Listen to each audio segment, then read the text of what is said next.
Hey, welcome back to the Infamous Podcast. That was Darryl who just cleared his throat. I'm Brian. This is episode 278. Darryl, words are hard. It took me less than 10 seconds to get there this week. That might be a new record. I think it is.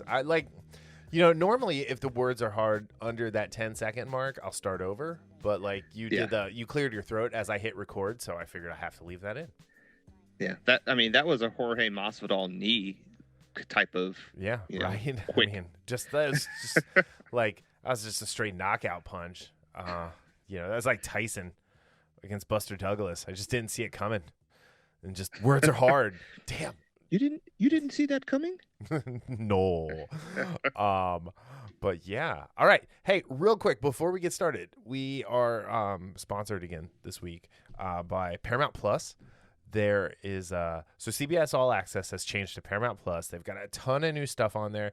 They've got the favorite show of my family when my daughter was growing up, besides Avatar: The Last Airbender, which is on there, was iCarly, and all of that is on there. But it's got like Survivor, Star Trek, all this stuff, and it's where Avatar Studios, what we talked about last week, is going to be housed, is on Paramount Plus. So right now, if you go to infospodcast.com/CBS, there's a link where you can get a 30-day free trial to Paramount Plus. That's pretty cool. That is pretty cool. So yeah, it also has the stand on there, which I'm kind of debating if I kind of want to watch that because I love the original. Yeah, and it's got Vampire Eric in there as one of the dudes with some really high blonde hair. It has Cyclops in there too. Yeah, well, which one? The one that got killed off screen. Why'd you have to go there? I'm sorry. That was low. It's too soon. It's too soon. I'm not okay with that. Bad Darryl. Yeah, that's a bad Darryl. Anyway. But no, so yeah, go to infospodcast.com/CBS and click on the link, and you can get 30 days of a free trial for Paramount Plus. So yeah, I'm actually probably going to end up turning that subscription service back on. So even though I said I was going to cancel Netflix,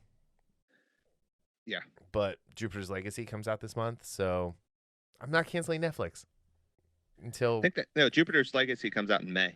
Oh, in May? Oh, well then let me go then I'm gonna have to cancel Netflix today after we're done recording. But yeah, so speaking of streaming services, HBO Max had some news come out this week about a potential, or I guess they're developing a lower priced ad supported tier. I find this very interesting. We were kind of making fun of this, like you're watching a movie and then all of a sudden you get a commercial. It's gonna be just like WandaVision episodes. It's gonna be like in the middle of a movie, right? Where that a scene fades to black, and then you're just gonna get this commercial. It's like, do you have hemorrhoids or something like that? Yeah, like they have to do like the worst possible commercials, right? They can't do they can't do a real commercial break there. They have to do like just the worst of everything. But yeah, so it looks like that ad-free version, which costs after tax $16 a month. I know you don't know anything about that. Freeloader. Anyway, so like when they're comparing that to the $13.99 for Netflix and the $7.99 for Disney Plus, and $9.99 for the top tier of Paramount Plus, I think they're trying to say that this is kind of expensive, but here's the thing: with HBO Max, you get like way more than any of those other services.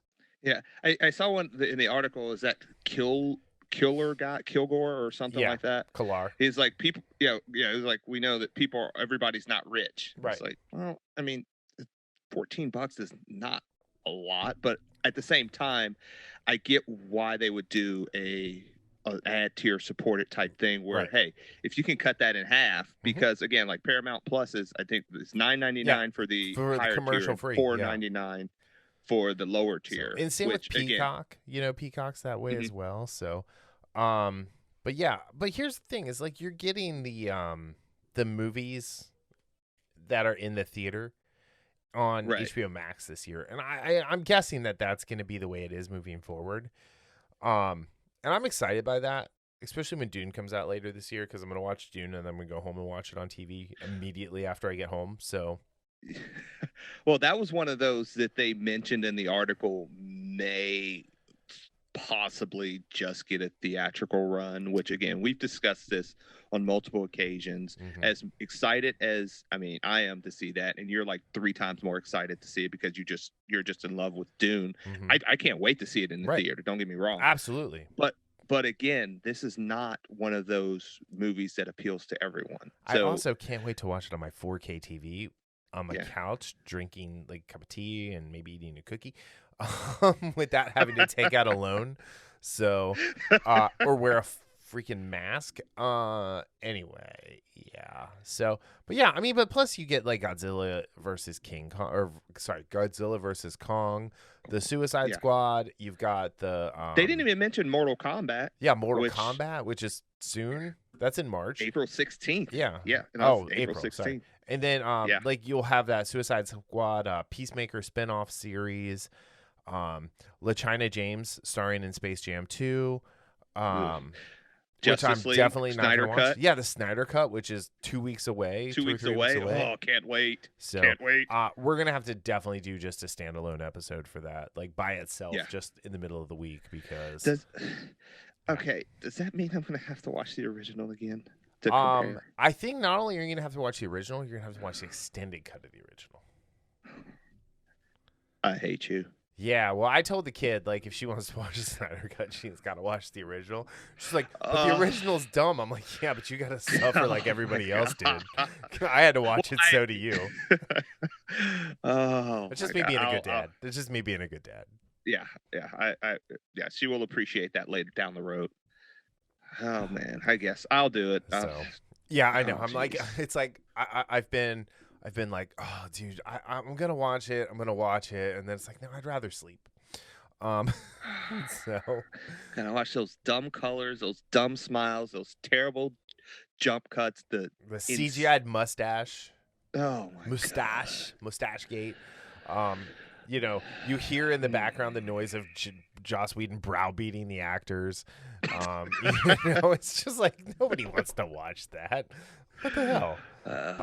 Jeez. But right, so I'll do it. All right, I'll do it. All right, so sticking kind of with the DC theme of things.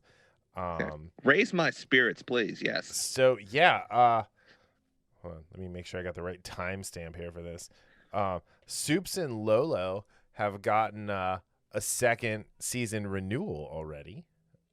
Which is pretty freaking great to hear, because the first 2 episodes have been fantastic, which we will talk about episode 2 Heritage here in a little bit.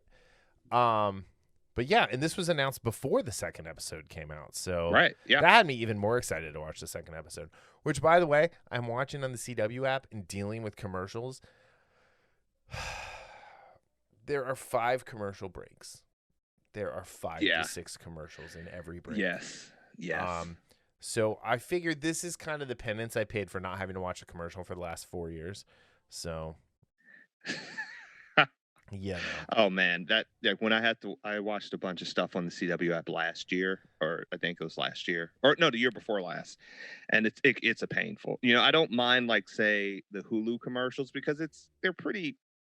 They have that one commercial and it's like 4 minutes, and then another one it's like 2 minutes or something. But it's the same commercial every break, and you're good. So, yeah. But the CW app is just, oh man. Yeah. But yeah, no, it's picked up. Part of it is they were talking about the multi-platform, the phenomenal multi-platform debut of Supes and LoLo, which delivered for the CW in a big way, both on a linear television and streaming basis. And here's the thing. They're saying it's a testament of the creativity, hard work, and dedication of the talented people who work tirelessly in front of and behind the camera, especially in this challenging environment.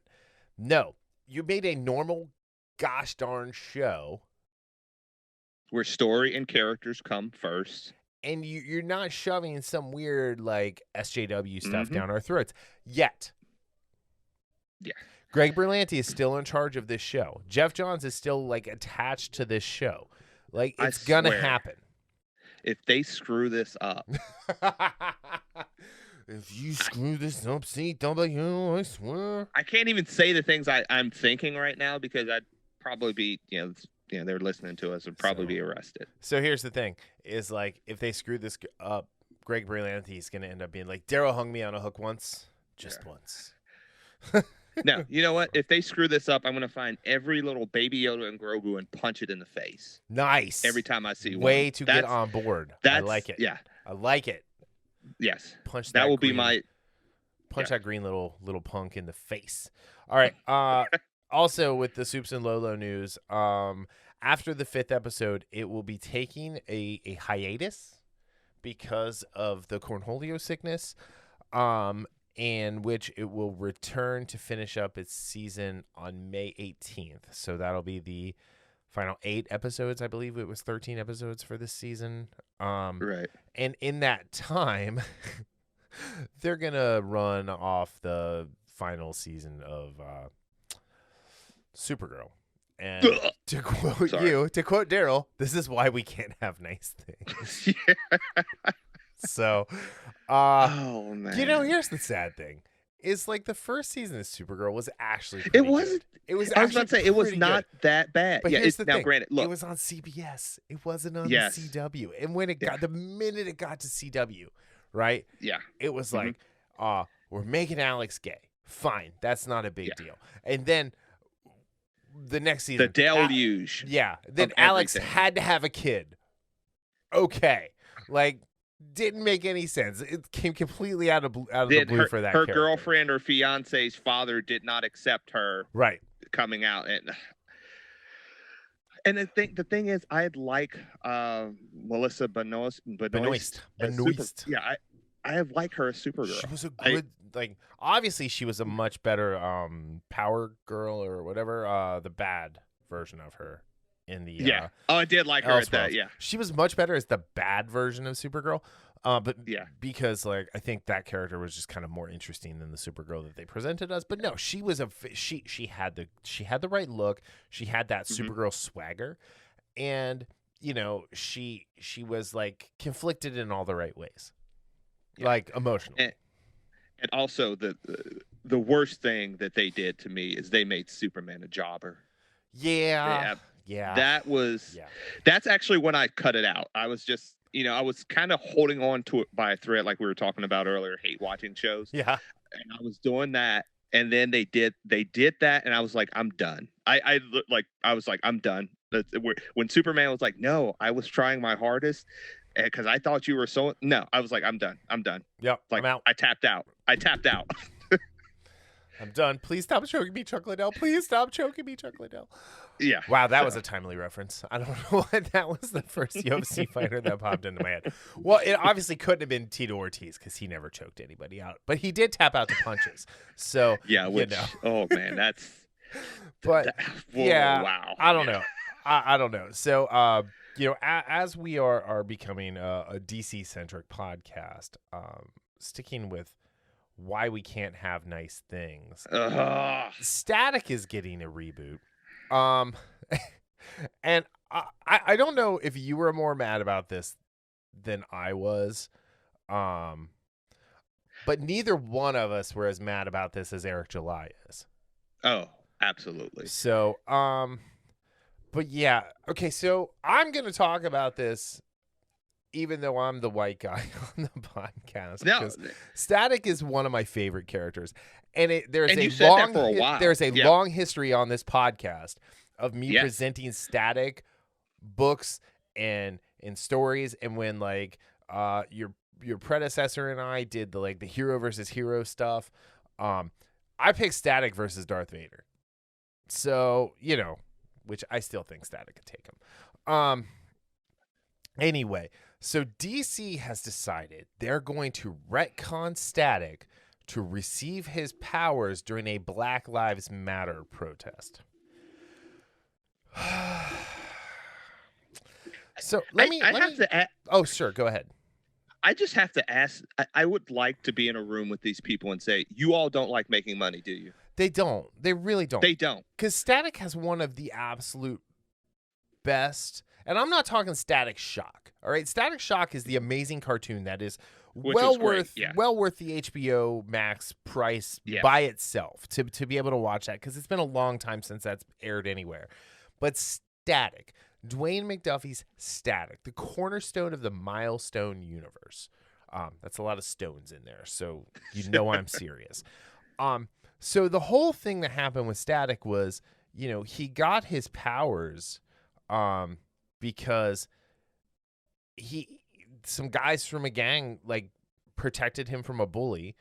And then there was a big like gang fight that was going to happen down at the docks in the city. And they're like, "You're coming with us." They gave him a gun. He didn't want anything to do with it, right? So he took off. He got out of there, but he still got hit with the gas from the Big Bang and became a bang baby.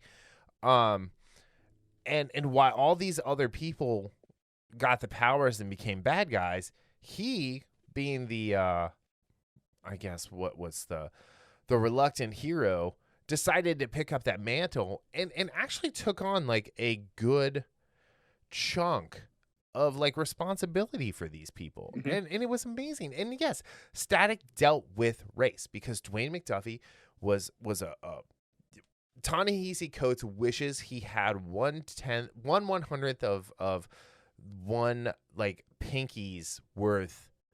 I'm sorry, of one pinky's fingertips worth of creativity and writing prowess as Dwayne McDuffie had.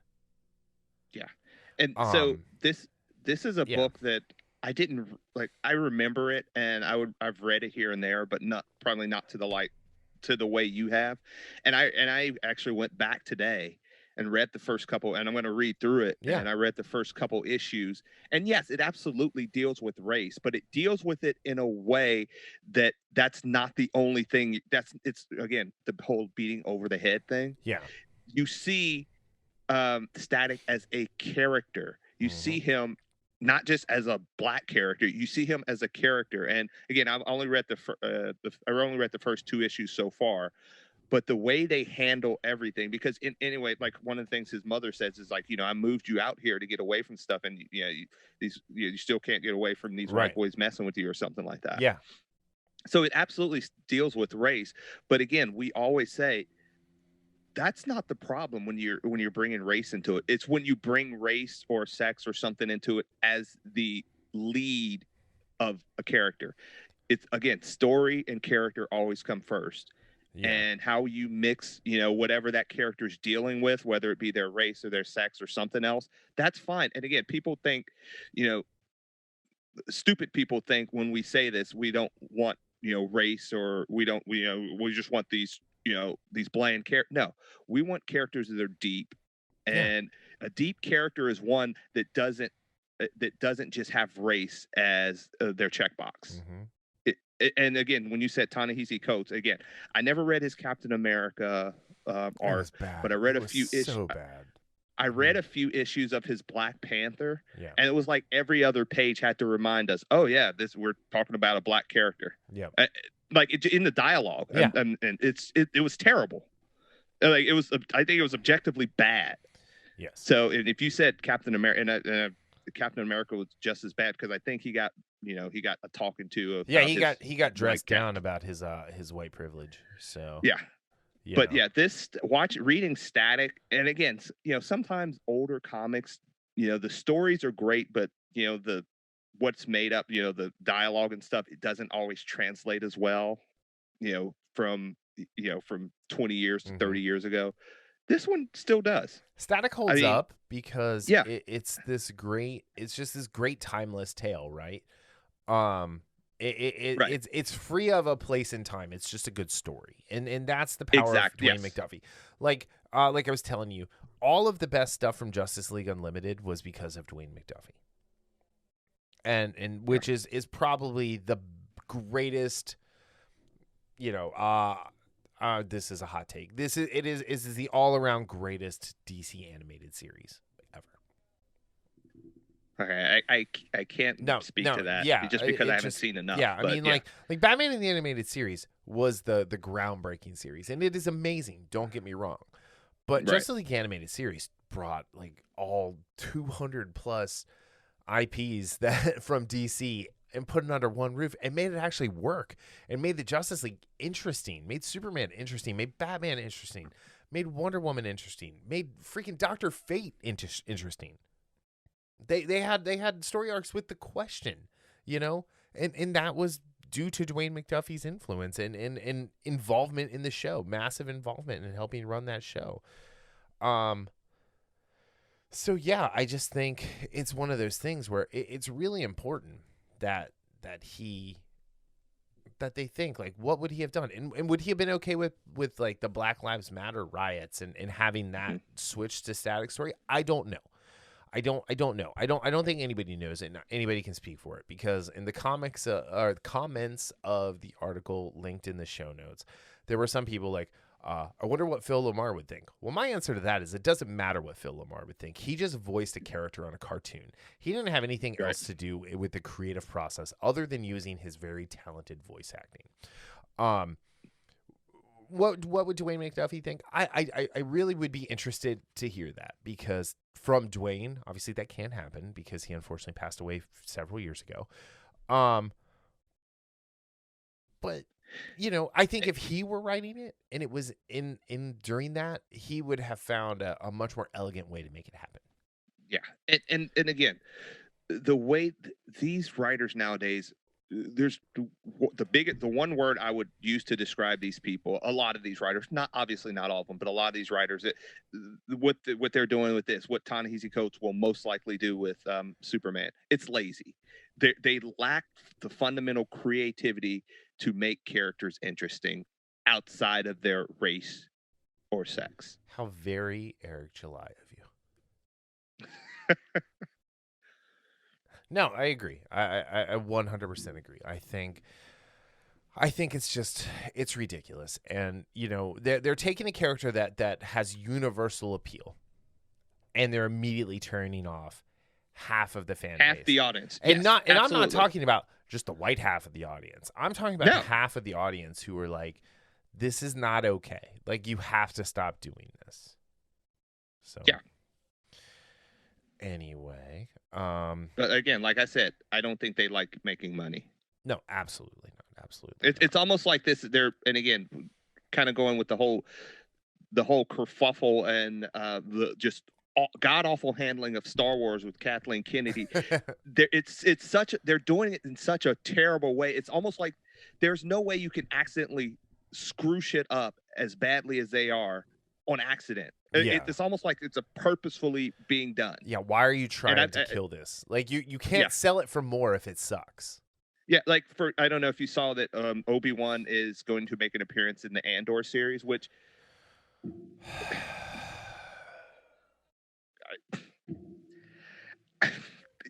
yeah, that's all. That's all I have to say about that. Anyway, all right, so let's move on.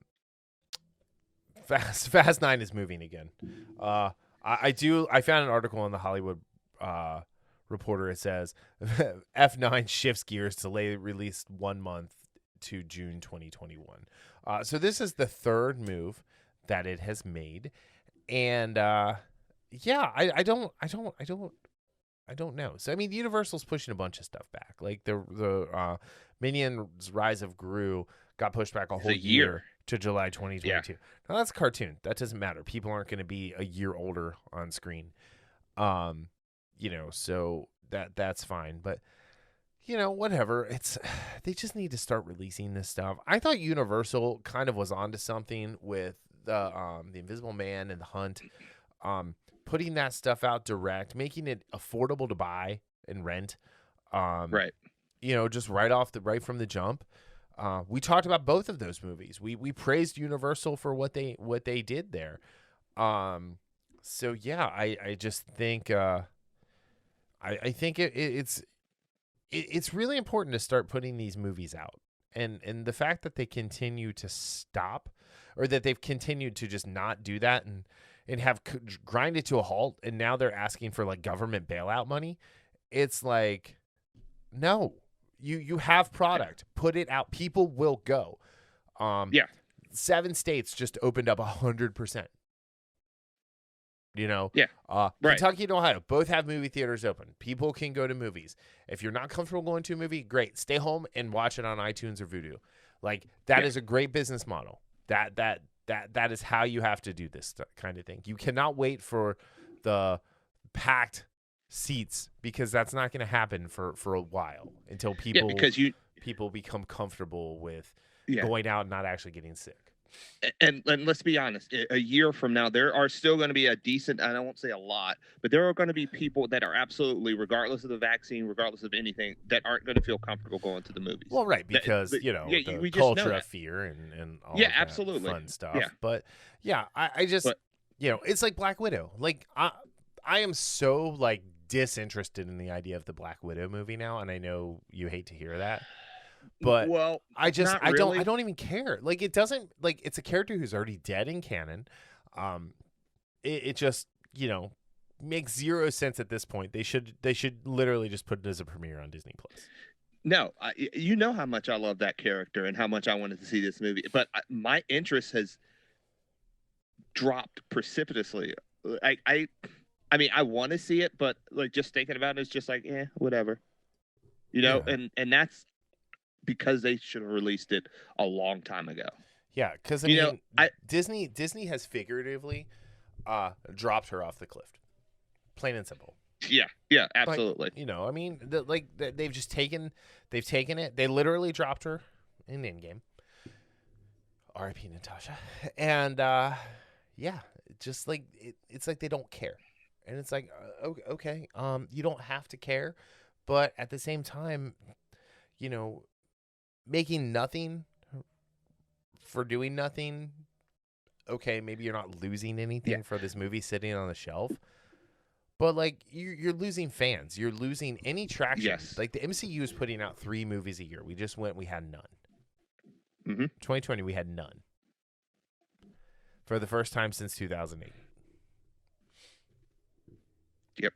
So I don't know. And when I'm more excited for a Godzilla versus Kong movie, granted, or I will say a Mortal Kombat movie than I am seeing one of my favorite Avengers on screen, that should tell you that somebody screwed the pooch along the way as far as handling this release. Yes, there was pooch screwing going on for sure. That pooch didn't want that. Okay. Poor pooch. Why are you gonna do the poor pooch like that? Whatever. I don't know. But now I'm thinking of Tony Stark. So I called this episode Scarlet Witch is gonna Scarlet Witch, and then the subtitle is how many visions does it take to screw in a Mind Stone? So just thinking about screwing the pooch, like it's kind of like okay. But yeah, all right. So moving on, Supes and LoLo. Oh man. Yeah. Dude, I love this show. Season 1, Episode 2, Heritage. Directed by Toland Krieger. Written by Todd Helbing, who wrote the teleplay and helped with the story of the pilot. Let me just go through do you want me to go through the rundown real quick just to give everybody the synopsis? Gee, that's a long summary. It's really not. It just looks long because it's on a small screen. That's what she said. Anyway. Dude, I'm so happy you hit that one out of the park. So it says, Luthor searches Earth for Kryptonite. Clark takes Jordan to the Fortress of Solitude to learn about Krypton's history and meet the AI of Superman's father, Jor-El, who he's named after.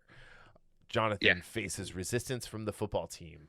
LoLo attends a city council meeting where she speaks out against Morgan Edge's plans for Smallville and faces backlash. Edge threatens to rescind his offer, which would result in hundreds of jobs lost. Superman and Luthor battle until Luthor reveals that his ship, outfitted with a bomb, will destroy the city. Superman pushes the ship out of Earth's orbit before it explodes. Tests at the fortress reveal that Jordan's powers are not as strong as Clark's, which angers Jordan. Surprise, surprise. The Kents attend a barbecue at Lana's house, where Lois argues with Kyle over Smallville's job issue, and Lana tries to get in Clark's pants by getting him drunk. Luthor attacks Sam Lane's base and warns him that Superman... See, here's the thing in this article. He warns him that Kal-El will destroy this world as he did Luthor's. Superman intervenes and discovers this Luthor was an android. LoLo quits her job at the Daily Planet over an article about Edge and joins the Smallville Gazette. So now she's Chloe Sullivan. While Clark allows Jordan to attend school at his base, Luthor plans to build another ship and continue searching for Kryptonite. A flashback to Luthor's Earth reveals the battle against the evil Superman. There's an error in this article. He was not building another ship. He was building another suit. Yes. So I did not realize that until I just read it. Anyway.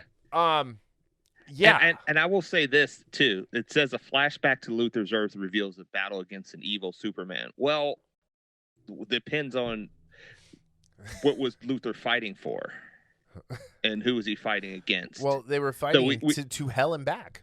That's what they were fighting. They were fighting to hell and back. And I will get back more into that because I kind of wanted to see more about what was going on in that other world. But I think we also got for a second episode. I think it was just enough to tease us. I don't know. We got to see Kal-El, because I'm not gonna call that character Superman. I'm gonna call that character Kal-El. Go full Homelander and burn people in half with his heat vision, which they showed a surprising amount of gore. Yeah. I don't know if they showed the same amount on the CW live stream or airing versus the what they call the expanded episode on the app. I'll have to see because it was just like a quick shot. So I'll have to check out the CW app to see if there were some changes in there. So I definitely want to give a shout out to Wole Parks though for his Alex Luthor. We know nothing about him, and he's already one of the more interesting characters that the CW has put in the villain position. Yeah, so, because again, he's not Deathstroke season 2 Arrow yet, but he could totally get not there. Yet at least. He could totally not get yet at least. Yeah, and that's the thing. And one of the things we'll talk about later when we talk about WandaVision is how they basically did a cookie cutter antagonist. And this is slowly peeled, just like an onion, slowly peeling away.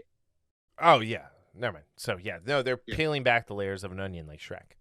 Yes. And that's what they're doing with this Luthor. And that's what I meant by saying that we got just enough to tease us of what was going on, from his world. And again, I mentioned I've seen this guy in the show All American that's on the CW, which is pretty good. And Premium Rush, which is a great B movie. You've mentioned that movie quite a few times to me. Well, it's JGL. I'm gonna have to watch it. I like JGL. Yeah. 2, it's bikes. I love bikes. Bicycles. 3, it's JGL. And it's Michael Shannon as a bad guy, which is always fun. And yeah. Did he go, I will find him? Kinda, actually. But he was trying to run JGL off the road in a Mazda 3, which just made me laugh. So it's like Mazda 3's not running anybody off the road even when they're in a bike. Now Mazda 3 speed, that's a different story, but a Mazda 3 keeping up with the fixie in New York City, not gonna happen. So yeah, so here's the thing. I really like Alex Luthor, Captain Luthor. I'm interested to find out who this AI is. Is this going to be a Kryptonian AI? Is this something that we haven't thought of yet? Yeah, I really like. Oh, sorry. Go ahead. No, and I was just thinking some of the stuff. What was his suit made of? Where metal. Where it has to be made of something more than that to take blows like it did against Superman. It's made of adamantium. The MCU's not using it, so why can't DC? Wrong world. I'm just saying, MCU's not using it. Adamantium is on the table. So what is the super metal? I know there's nth metal in DC, but yeah, what are some of the other strong metal? I can't think. I don't know. I think there's whatever steel's made out of, which coincidentally enough is not actually steel. Iron Man. I mean, wrong. Yeah, he's more like titanium. It's titanium So yeah. I saw a really stupid joke. If Silver Surfer and Iron Man teamed up, they would be alloys. Oh my god, I was really dumb. that's such a dad joke. Like, it made me mad when I read it. So, It's so dumb. but yeah, I'm just laughing at how dumb it is. I didn't even laugh. It just made me angry. Because I hate puns. I hate them so much. All right, so I really like Elizabeth Turlock's Lois Lane. I really, really like her. I think she, in 2 episodes, is already kind of the heart and soul of the show. Yes. Yeah. Which, again, like if any of you watched Grimm, it's not a stretch to understand how Bitsy will take over that part in the show. Tyler is a great Superman, hands down. Mm-hmm. He's an even better Clark Kent. Yes. Again, one of the things we've talked about before when we're talking about the MCU is how good they did on the casting. And this is a show, and again, I will say that the DCEU, the Arrowverse has done a pretty good job. I mean, I love Grant Gustin as a Flash. Yep. Like we just talked about Melissa Benoist as Supergirl. Oliver, bad Oliver, writing notwithstanding. Stephen Amell as Oliver Queen. Yeah. Perfect. Cress Williams is Black Lightning. Yeah. Is it Cress or Cree? I always thought it was Cree Williams. It's Cress. Cress? Dude, Yeah. I always get excited when that guy shows up in something. Yeah, He was I really even in the like best him. seasons of Friday Night Lights because he was Vince Michael B. Jordan's character's dad. So yeah, but and this is another example. Like you have Tyler, you have Elizabeth. I mean, Jordan is Jonathan, Alex is Jordan. So hold on. So that's always funny. So Jordan Elias, I'm just gonna say Elias. I don't think that's how it's spelled, but who plays Jonathan Kent is going to be a super interesting character. Yes. They're playing him off as the dumb jock right now, but he's going to be a very interesting character. Because of everybody on the show, he's got the most like trials to go through. Yeah. And then Alex Garfin, who plays Jordan Kent, named after Jor-El, was I didn't really put that together, and I was like, oh yeah, I guess Jor-El. He's got a really hard job. Because he's a kid who looks like he's kind of strong, but he has to come across as this weird mix of vulnerable and whiny and powerful and conflicted, right? So he's got the heaviest load as far as like what to lift with the acting that's going on there. But then I think when you take Indy Navarrete, who plays Sarah Cushing, and it looks like they're gonna balance Jordan out with her. That's like even if it's not like a ship, that's a really interesting pairing. Because as he grows into, eventually, I'm hoping more powers from being around the ship and things like that, and like, being in the Kansas sunlight versus the Metropolis, or the Smallville sunlight versus the Metropolis smog. Maybe that's the difference. But yeah, I'm not a huge fan of Kyle Cushing yet. I think Eric Valdez is doing a really good job. But that character just seems kind of like off. Yeah, I'm not a fan of his either right now. I like your comparison of how Jordan and Sarah have this connection, because there's. Would you say they're connected? What do you mean? Like the little kid in Iron Man. Oh, we're connected. Oh my gosh! Iron Man 3, yeah. Was that 3? Yeah. That was actually, it was funny because that kid was in Jurassic World that I watched last weekend. Yeah. So, but and him and his brother were not connected. Mm-hmm. No.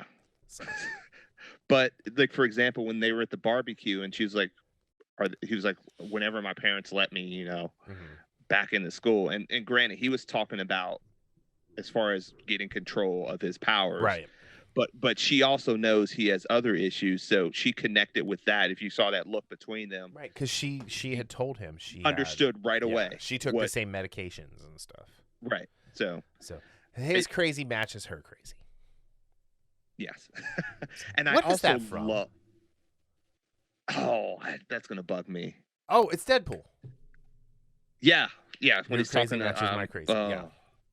oh, yes, Monica. yes, Monica, yes. Anyway, so I really love the relationship that we've gotten so far between Jordan and Jonathan, and it's just expanded upon in this one. Yep. There is that moment when you're talking about Jordan is Jonathan is going to be an interesting character in the sense of him being a jock, but he is more. And we even get that when Lois tells him, "Hey, I know exactly what you sacrificed to help your brother to say yes." And again, a lot of times in these shows when somebody has to move, we get that whining and like, I don't want to move and all this. And I like how they kind of went past that. And just episode 2, you just saw them in Smallville. You saw them packing up at first, and then you saw them in Smallville. So, I like how they cut that out. Yeah. And so speaking of that, right, I think this show is balancing all the best parts of Smallville and all the best parts of Lois and Clark, The New Adventures of Superman as told by ABC, really well. Oh, absolutely. Like, I feel like they're just cherry picking the best parts of those and kind of making this new Superman show that like isn't like anything we've seen, because we're getting lots of really cool Superman like stuff. But that's like, it's like Battlestar Galactica in a way. Like the Superman stuff is the backdrop and the family drama is like what's really there. Yes. And that's the thing that I didn't realize how much I would enjoy. The Superman part being, secondary. And again, don't get me wrong, the CG for a show like this on a network like this has been excellent. Yes. But I'll be honest, the only thing where the CW really struggles is the wig department. Their CG has never been an issue. Yeah, that's true. They usually have really bad wigs, decent job, but their CG is typically really good. So. The worst thing it is you see on there is when or not here, but like on the CW is when Barry's running and they show him and then he's like pumping his arms. Not like when you see him running fast. It's like when they're doing a slow motion thing. Yeah. I would love to tell them don't ever do that. Yeah, don't ever do that. That's an acting decision on Grant's part as well. Yeah. So let's be honest there. But yeah. So yeah, this was a really good episode. It ends on a really cool like note with Kal-El and like the Justice Lord kind of, Ultraman type look and feel. Taking on the soldiers. He's got his Superman soldiers, like the nightmare version from Justice League. Anyway, which I think we'll actually get more of that, hopefully. Because that was like the most interesting part of Joss Whedon's part, and that was the only part where you didn't hear him yelling at actors in the background. Anyway, but I think out of 5 disappointed AI grandfathers, I'm gonna go with a 4. Yeah, I'm gonna go with a 4, and this is something that I thought about. Like again, one of the things we find is that Jonathan doesn't have enough power or whatever. Jordan. Yeah. I know. Like, well, Jordan, Jonathan doesn't have enough power either because he doesn't have any. Yeah, but how about this? And again, I think we mentioned this a little bit last week. Is if they kind of split with their powers or something. But what if the power comes with them because they're twins being together or being within a certain range of one another, at least in the beginning, until they.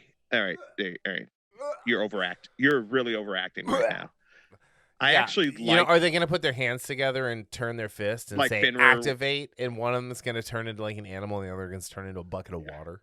And like, I'm going to trip this person and be slippery. No. I actually like. Was it Fenrir that did that? That where they actually had powers, but their powers multiplied with them being together. So now, like, if maybe it's like the Blue Lanterns and the Green Lanterns, where the Blue Lanterns, when they were around, the Green Lanterns became overpowered. And when the Blue Lanterns weren't around, the Green Lanterns were just powered. But then also when the Green Lanterns weren't around, the Blue Lanterns were almost worthless. Yeah, and again, we can't really say because how powerful is Hope really? Yeah. hope is extremely powerful, to be honest. Is it? Yeah, it actually is. It's one of the most powerful things. You don't have hope for something, you might as well quit. I mean, I'm sorry. Force of will just like let me bust through anything. I don't have to be hopeful. Yeah. Well, it depends on your definition of hopeful, because I would say if you have will, you have hope. Like I think those, like when you're talking about the lanterns, yeah, I know what you're saying. But like, I don't know. I can be willful and cause a significant amount of fear too. So, but anyway, back to Smallville. I was about to say Smallville. Well, we are in Smallville. Yeah, back to Smallville. Back to Supes and LoLo. It's going to be interesting to see, because we know he has powers, or one of them has, or something's going to happen. One or both of them have powers. Yeah, and they're going to get turned on somehow. Right. And Jor-El was pretty dismissive. Like, dude, he was so disappointed in Clark. Why are you bringing his kid back again? Yeah. He all but said your kid is useless. He all but said that. So, which it's funny, that was Robert the Bruce, which I don't remember his real name, but yeah.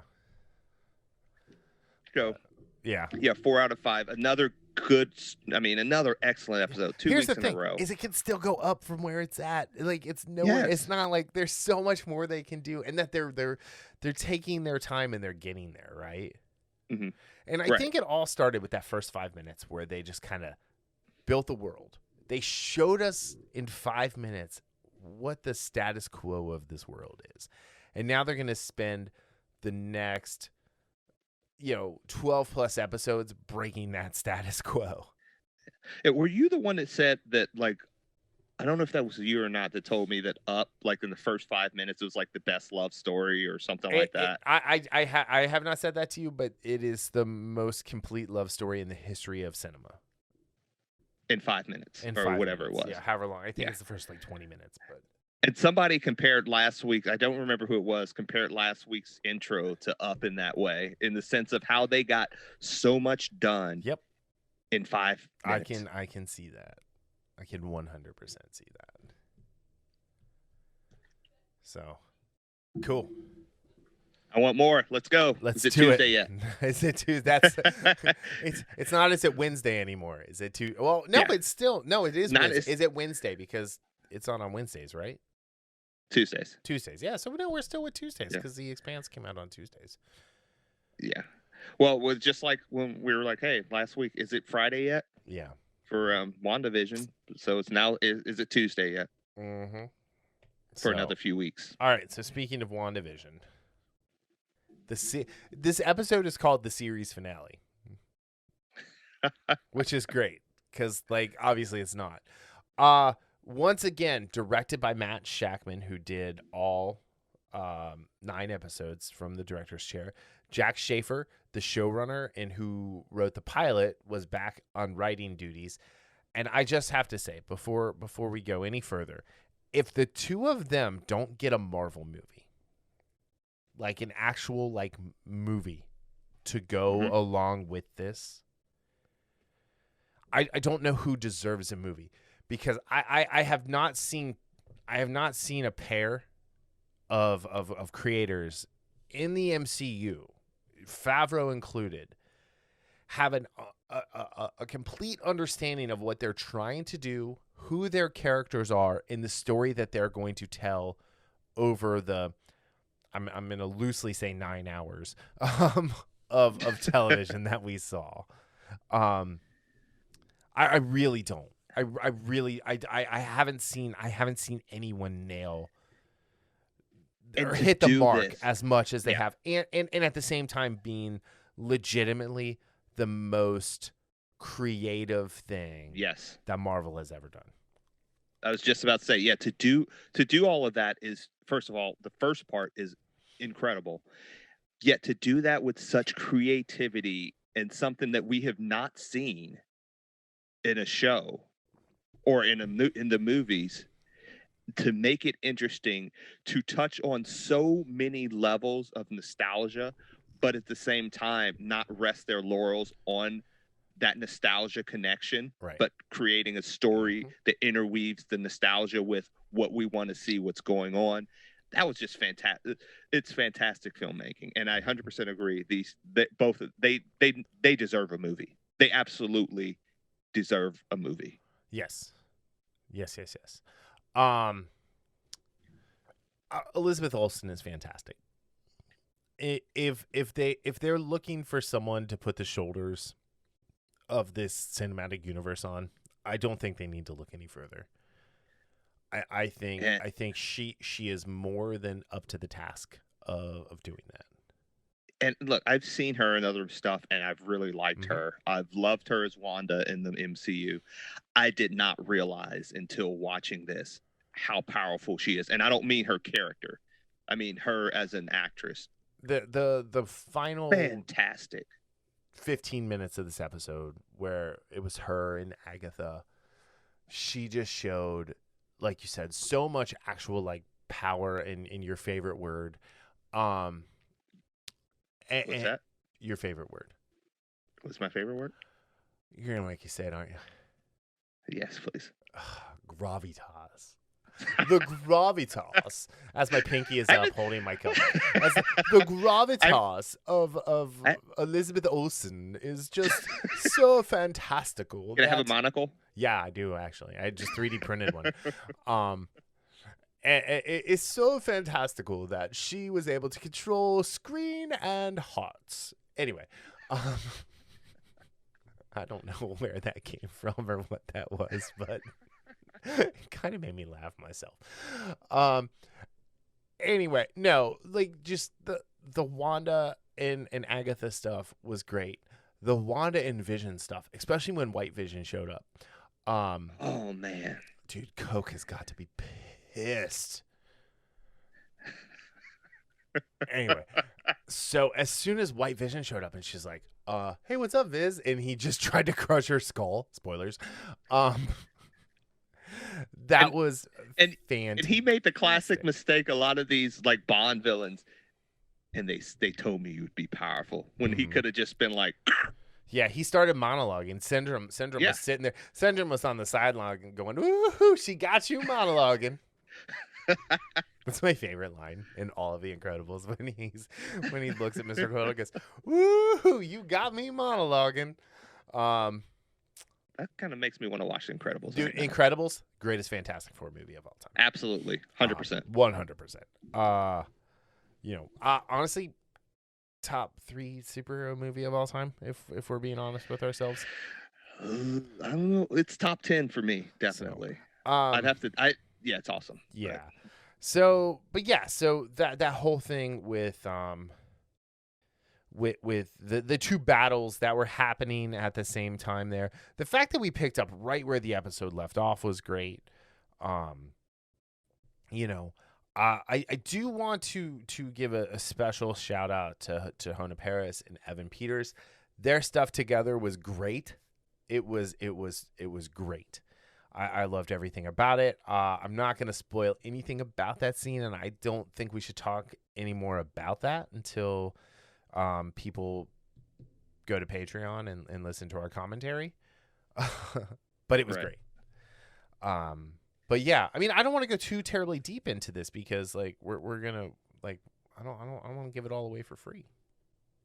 Yeah, it was one of those where I didn't read the article, but I did see a kind of like a headline where like why WandaVision finale could still disappoint fans. Something like that, and I didn't read it. But again, with any season finale or series finale, there's a chance for being disappointed.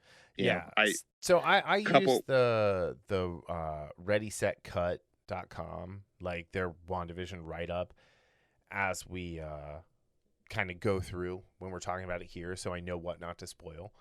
And they gave it a 3.5 out of 5, which, they've been given stuff pretty much 4.5s all along. And their summary is the finale of WandaVision is so satisfying, is a so satisfying finish to a wild ride that preferred what Lionel Richie would do instead of saying a proper goodbye.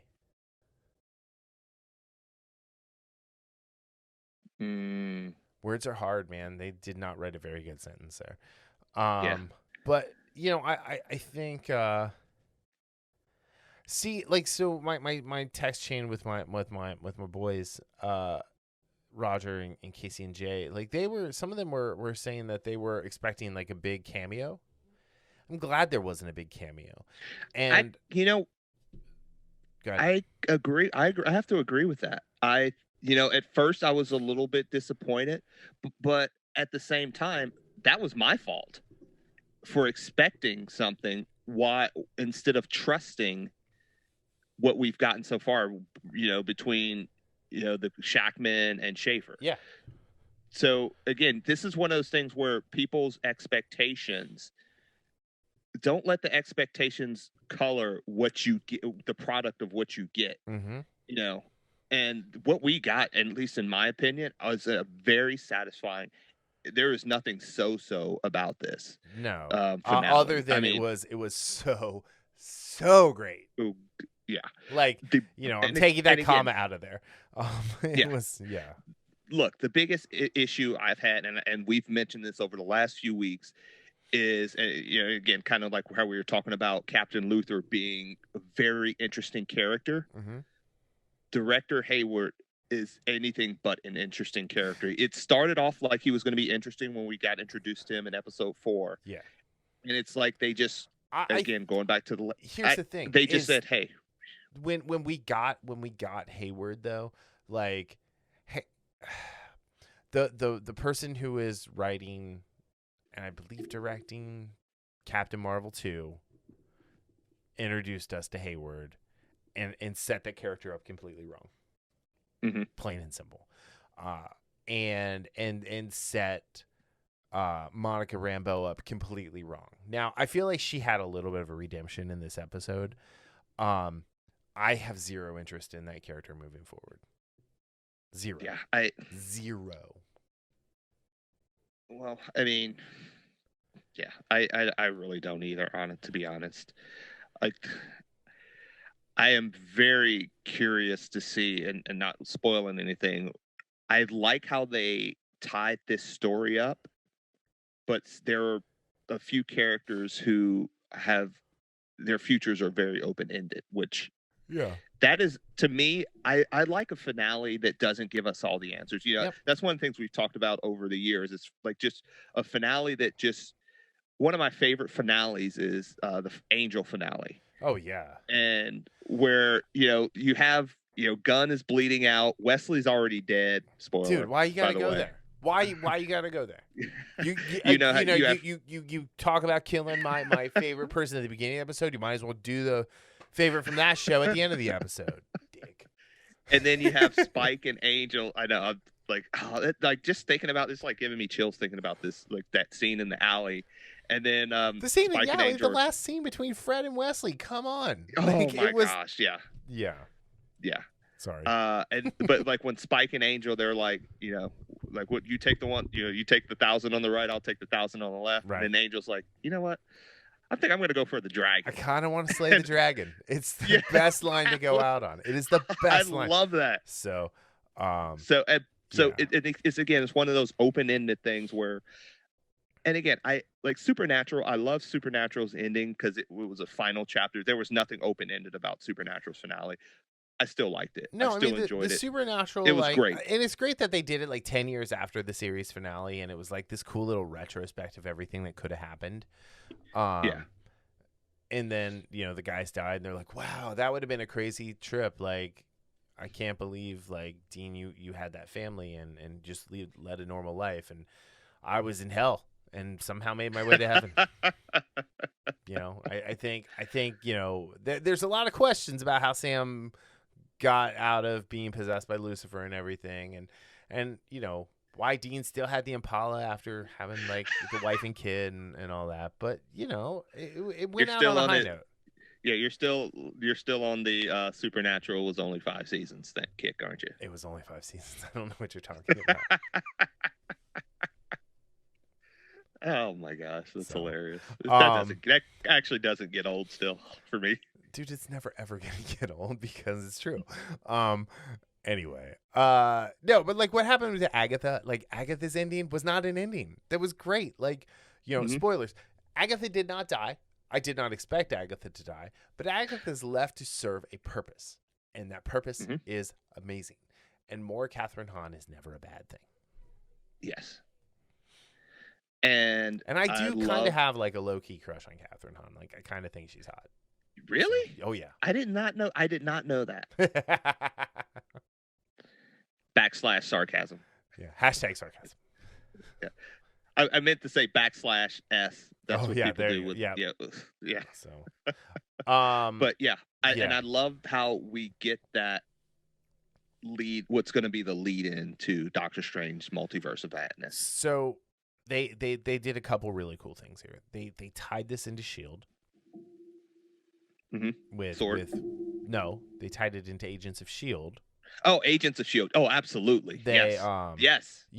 They gave us a comics accurate ish costume for Scarlet Witch now, which was pretty badass. Amazing. It's like like you could not have like looking at the Halloween episode when she was kind of in the like full like cartoony version of it. Right. Seeing what the legit version of it, and it's in the thumbnail. Sorry, I could not help but put it in the thumbnail. Wow.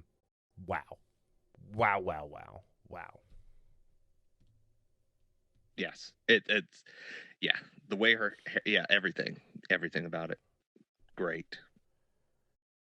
So, but yeah, it's this. And they, like you said, they tied it back to the Agents of S.H.I.E.L.D. They tied it back into the end of which one was that? The end of like Captain Marvel. Yeah. Not Captain Marvel. The end of Spider-Man Far From Spider-Man. Home. Yeah, sorry. Yeah. That I just threw that was a brain cramp right there. Yeah, brain farts. Brain farts all around. It happens. So. But yeah, I mean it was great. Like when the Westviewans woke up and like they were kind of like, it kind of felt like it was gonna turn into a zombie movie for a second, like, and not because they were like mindless oafs, but because they were so angry. Dude, the postman, the face on his his face was tired. like the look on his face, like when, at the very end when Wanda, got her hoodie on, I was like, man, if talk about looks could kill. I thought someone was going to take a shot at her. I really, really did. So yeah. Anyway, So let's say out of 5 disintegrated families, you're so cruel. Was that because of my Wesley comment? Yeah, because be nice. So out of 5 Daltons, so no. Okay, let's see. Out of 5 fate's worse than death. How about that? I'm gonna go a 4.25. I'm actually gonna go with a complete decimal this time instead of a nice half. For me, it's a 4.5. Yeah. It just hit all the notes.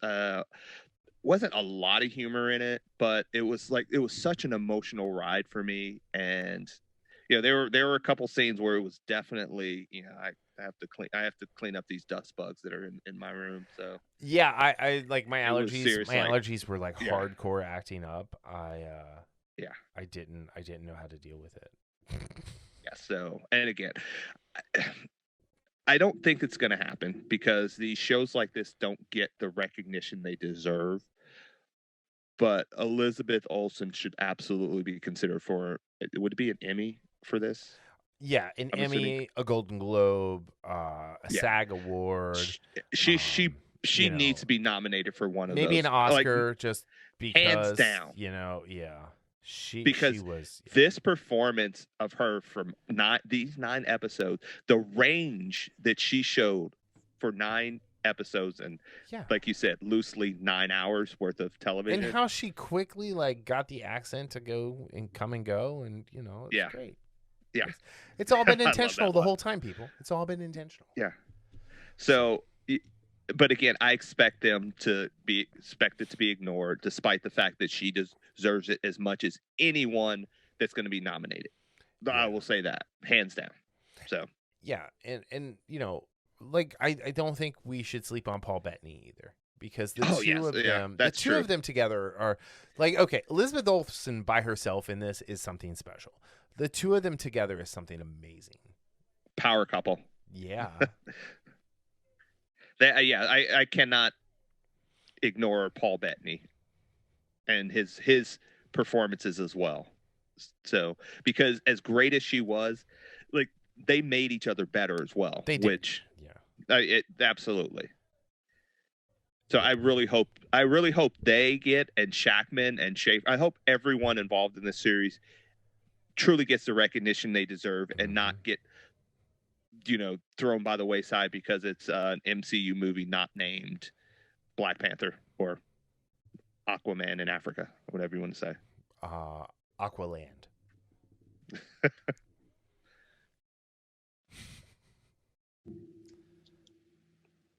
So anyway, kind of sad that I don't have any. Well, Falcon and the Winter Soldier. We got 2 weeks.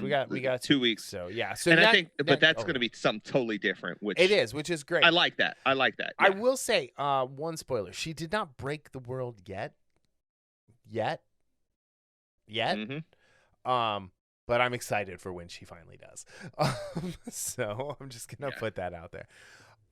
So 2 weeks we'll have Captain Falcon, and the Winter Warrior to show up. And I think, are we gonna do the commentary for those two? I think we should. We can talk about that. I think we should, but one, because I think they're fun to do, and two, you guys should totally go sign up on Patreon to listen to our WandaVision ones now. You can pay $2 and get all 9. Or you can pay $20, be a patron for 3 months, and you get one of our badass t-shirts. Yeah. I feel like we have cool shirts. We have cooler shirts than any other podcast. Yeah. I need to actually probably get a couple more, because I have like 2 of them or 3 of them. I can't remember. You have 2. You have the Certified Infamous, and then you have the Krakoan Infamous podcast, I think. Yeah. I thought it was funny the one time I came up there and I was wearing it and you didn't even realize. It's like, dude, I'm wearing the shirt. Yeah, I don't know what's going on there. I don't know. I have shirts that, like, I just had Brad make for me, like, for the podcast. Like, they never went on sale or anything. So, but yeah. All right. Cool. Well, hey, thank you everybody for listening. Thanks to Matt and Julian for supporting us on Patreon. Definitely submit so you can sign up. Sorry. So, yeah. No, actually submit to Darryl and I for our new Infamous order. You must submit. But no, thanks to the two of those guys for being, like, strong patrons for us and helping out, and everything that they do for us. And yeah, so I think the more people that can listen, the better. And I think that's the other thing. If you guys are listening at this point, you must actually like the show. And make sure you tell other people about this, because, like, this is a cool podcast. I know I'm biased, but yeah, every little bit of word of mouth helps. So when I go back and listen to it later, like, if it wasn't me one, I hate listening to myself talk like everybody else. Same here. Yeah, absolutely. Yeah, right. But if it wasn't me, I would still really enjoy this show. Yeah. Just the I would format too, and things. I mean, so anywho, and, like, just thank you for adding so much to the show. I appreciate it every time we record. Every day, because we talk about this shit throughout the week. Yeah. So as I say, we talk about this all throughout the week. So Darryl and I text, and we use the Facebook DM, or not Facebook, the Instagram DMs. Yeah. To communicate almost exclusively. And it's funny because we'll have 2 different conversations going on between completely different conversations. So, like, we're either 2 of the most, like, compartmentalized people ever, or were the two most schizophrenic people ever? Maybe a little both. So, well, here's the thing though: is you're not the only person I do that with. Yeah, I know. I've done that a couple times too. So I think it's more us. Yeah, Probably. So, but yeah. Anyway, thank you guys for listening. Make sure to go to infamouspodcast.com/CBS to get your free 30 days for Paramount Plus and check out all the cool stuff, including iCarly. Including iCarly. Anyway, so yeah, on that note, we will talk to you guys next week. If you haven't already, go check out our WandaVision commentary for episode 9. All 9 of them should be up at this point. Thanks for listening. Bye. All right, thanks.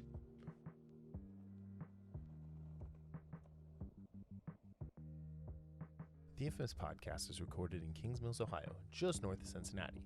You can find new episodes every Sunday on Apple Podcast, YouTube, Spotify, Google Podcast, our website, or anywhere podcasts are downloaded. This show is hosted by Darryl Jasper and me, Brian Tudor. To find more information about the show, visit us at infamouspodcast.com and follow us on Facebook and Instagram at Infamous Podcast to keep up with the show. We also have a Patreon page, patreon.com/infamouspodcast. We have some great rewards for our patrons and are looking for help to grow the show to bring you more of the content you want to hear. Music for this podcast is provided by Michael Henry from meetmichaelhenry.com. So, whenever you're listening to us, have a great day, night, evening, weekend, whenever it is, and we'll see you next time. Thanks for listening.